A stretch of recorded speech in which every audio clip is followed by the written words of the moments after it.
Hey guys, welcome to the next tutorial for ethical hacking and penetration testing with Kali Linux. So before I proceed today, what I would be teaching is footprinting and reconnaissance. So before I go ahead deep into what it exactly is, before I go ahead more into letting you know how we can go ahead and use Kali Linux for penetration testing or hacking into some random stuff, I'll teach you how we need to first go ahead with that. So there are a few layers of hacking that you need to know before you can go ahead and hack into any kind of stuff. Let's say it may be a PC or laptop or cell phone PDA or in any company server or anything.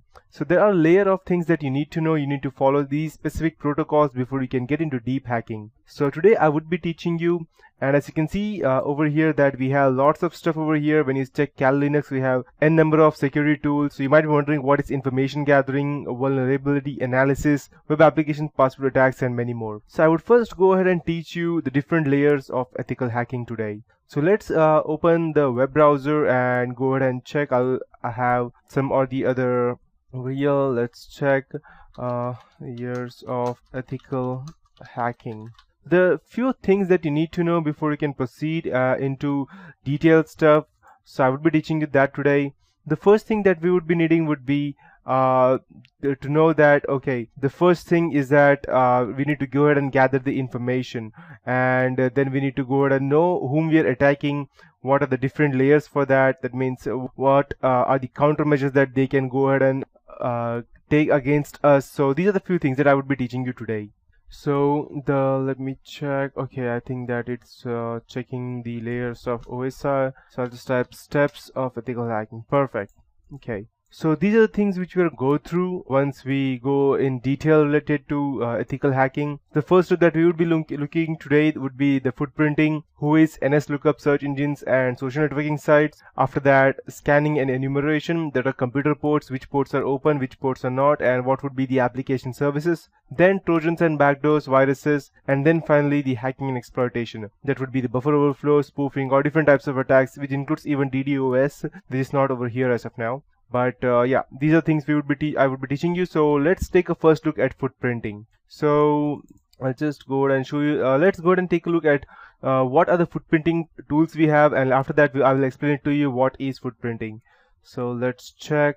Okay, we should be okay here. As you can see, we have these information gathering tools are all also known as footprinting tools. And as you can see that we have loads of things over here: service fingerprinting, routing analysis, OS fingerprinting as to gathering information about a related OS, and loads of other stuff. So let's first know what exactly footprinting terminology is and what all things are included in that. So footprinting is just that we need to go ahead and gather information about specific people. Okay, let me check the updates.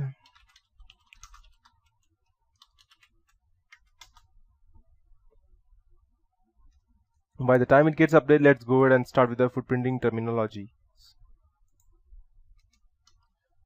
Okay, so footprinting and reconnaissance is what we would be learning today. So what is footprinting? These are the several ways of gathering information about footprinting. So before we go deep into this concept, it is important to know the basic terminology used in footprinting, and these terms will help you understand the concept of footprinting and its structures. So open source or passive information gathering, that is the first one. So open source or passive information gathering, PIG, that's what I call. It is the easiest way to collect information about the target organization. It refers to the process of gathering information from open sources or publicly available sources such as newspapers, television, social networking sites like Facebook, Twitter, Orkut, or blogs, etc. And using these, you can gather information such as network boundaries as to where they are actually located, their geolocation, IP addresses reachable via internet, operating systems, web servers which are used by the target network, TCP and UDP services in each system which are open and which are not, control mechanisms, system architectures, intrusion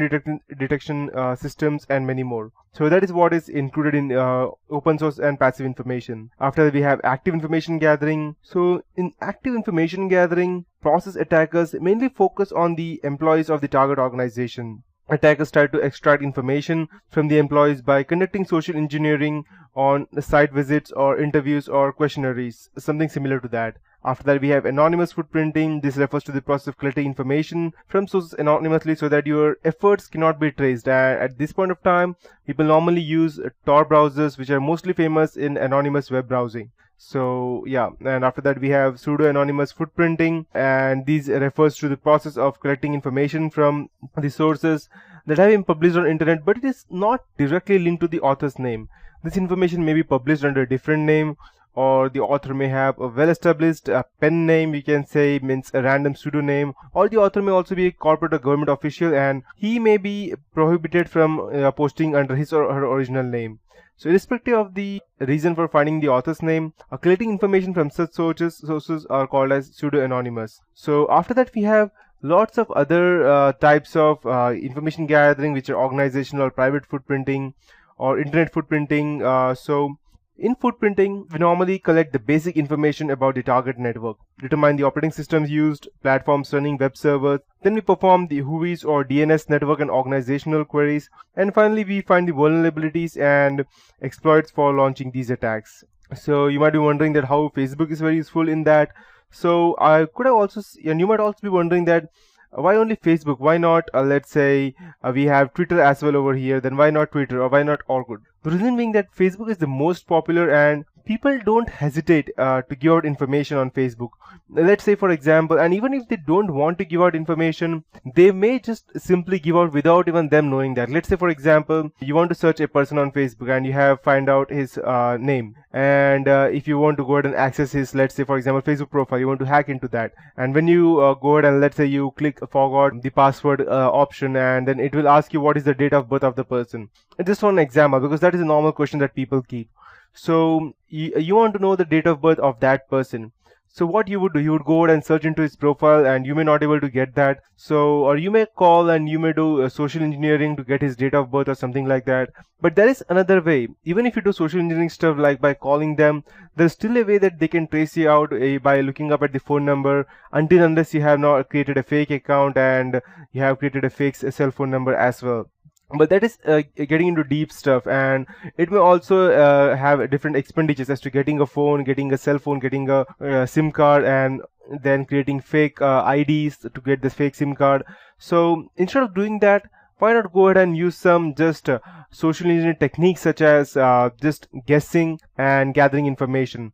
So the first part would be just go ahead and look up his, if you just want the, let's say, year of birth, just go ahead and look at his colleagues with whom he has taken pics. Let's say, for example, if, let's say for XYZ, the guy's name is, let's say, Mr. Smith, and he has another friend whose name is Mr. Adam, and they went to the same school, and they were in the same class and everything. So it's probably that he might be, let's say, for example, Mr. Adam's age is 1989. So the Mr. Smith's age would probably be 1988 or 89 or 90. He won't be much bigger or lesser than that. So you can just go ahead and try all these options out, and you can get at the date of birth. So now you know how you can go ahead and gather such information just by looking at someone's Facebook profile. You don't even want to know who his friends are. Just by looking at his photos that he have uploaded, you can get loads of information. So in security research, Facebook is called as a treasure trove of personally identifiable information. A report by Imperva revealed that users' general information can often include date of birth, home addresses, and sometimes even the mother's maiden name, allowing hackers to access this and other websites and applications created by targeting spear phishing campaigns. In detail, a concept called friend mapping is also there, when an attacker can get further knowledge of a user's friend circle, having access their account, and posing as a trusted friend. They may even cause some mayhem or damage, and these can include transfer of funds and even extortion. So when asked why Facebook is so important to hackers, then the Imperva security senior strategist Noah Barsioff said that people also add work friends on Facebook. So a team leader, let's say, for example, can be identified, and this can lead to a corporate data being accessed. So you can go ahead and gather information, create fake accounts, and gather information from there. So in more extreme cases, even if Facebook's administrator rights can be accessed, although it is said that it requires more effort on the hacker's side and it is not prevalent, but it is a holy grail of attackers, as it provides a hacker with data of all the users and not just one user. So in protection, it is set out to rule that you need to go ahead and only access the website when you are using the SSL security across the whole website, but that's also not that effective, because people can also do man-in-the-middle attacks, and they can also strip the SSL layer off. So nowadays everything is possible. So these are the ways as to how we can go ahead and get into footprinting. Now, the next question that you would be asking is why footprinting. So I'll get deeper into that, but that would be it for this tutorial. In the next tutorial, I'll be getting into much more information about the ethical hacking and why it is considered as illegal hacking, and I'll help you more understand about the footprinting tools, their threats, and their countermeasures.